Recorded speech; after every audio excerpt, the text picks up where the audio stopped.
ಮನೆ ತನ್ನ ಕೈ ಕೊಟ್ಟು ನಿನ್ನ ಶಾಸ್ತ್ರ ಕೇಳಬಾರ್ದು. ಹಾವು ಹೊಡಿಯಕ್ಕೆ ಹೋಗ್ಬೇಡ, ಅಲ್ಲ ಹೊಡಿಯಕ್ಕೆ ಹೋಗ್ಬೇಡ. ದುಡ್ಡು ಹಣ ಕೊಟ್ಟು ಇನ್ನೊಬ್ಬರಿಗೆ ಜಾಮೀನು ಆಗಬೇಡ, ಇನ್ನೊಬ್ರಿಗೆ ಕೊಡಿಸ್ಬಾರ್ದು. ನೀನು ಕೊಡು ಕೈಯಿಂದ, ಇನ್ನೊಬ್ಬರಿಂದ ಕೈ ಕೊಡಿಸ್ಬಾರ್ದು. ವಾಹನ ಗಾಡಿ 2 ಗಂಡಾಂತರಿಗೆ ಇರ್ತೀಯ, ಗಾಡಿಯಲ್ಲಿ ಗಂಡಾಂತರಿಗೆ ಇರ್ತೀಯ, ಮುಂದೆ ಗಂಡಾಂತರ ಇಲ್ಲ ಅಂದ್ರೆ ನೀನೇನು ಕೇಳ್ತಿ ಕೇಳು. ನೀನು ಮದುವೆಗೆ ಕೇಳ್ತೀವಿ, ಕೆಲಸಕ್ಕೆ ಕೇಳ್ತೀವಿ, ಮನೆಗೆ ಕೇಳ್ತೀವಿ, ನೀನು ಆರೋಗ್ಯದಲ್ಲಿ ಕೇಳ್ತೀವಿ. ಏನು ಕೇಳಲ್ಲ, ನನ್ನ ಬಗ್ಗೆ ಏನು ಗೊತ್ತೇ. ಮದುವೆದು ಹೇಳು, ಮದುವೆ ಆಗಬೇಕು ಅಂತಿದೆಯಲ್ಲ. ಒಂದು ಮುಂದೆ ಬದುಕಂತ ದಾರಿ ಬೇರೆದಲ್ಲ ಕಡೆಯದಲ್ಲ.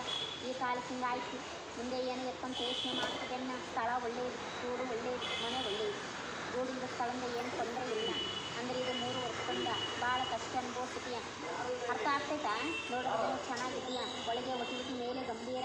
ನಿನಗೆ ದೇವರು ತಿಂದುದಲ್ಲ, ನಿನಗೆ ಸ್ವಲ್ಪ ಜನದ ದೃಷ್ಟಿ ತುಂಬ ಇದೆ.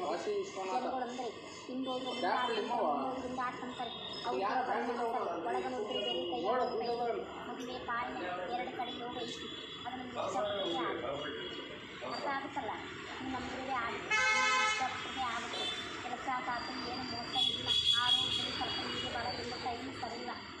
ಅಮಾವಾಸ್ಯೆ ನಂತರ ಪೌರ್ಣಮಿ ನಂತರ ಒಂದು ಬುದ್ಧಿ ಮಂತ್ರ ಮರಳು ನಿನಗೆ ದೇವರು ತಿಂದುತ್ತಲ್ಲ. ಒಂದು ಅಮಾವಾಸ್ಯೆ ದಿನ ಒಂದು ಊಟ ಮಾಡಿ ಮಂದಿರ ಜಾಗದಲ್ಲಿ ಒಂದು ಪಲ್ಲಿ ಬಿಟ್ಟು ಪಲ್ಲಿ ಅಂತ ಅಲ್ಲಿ ಬಡದಲ್ಲ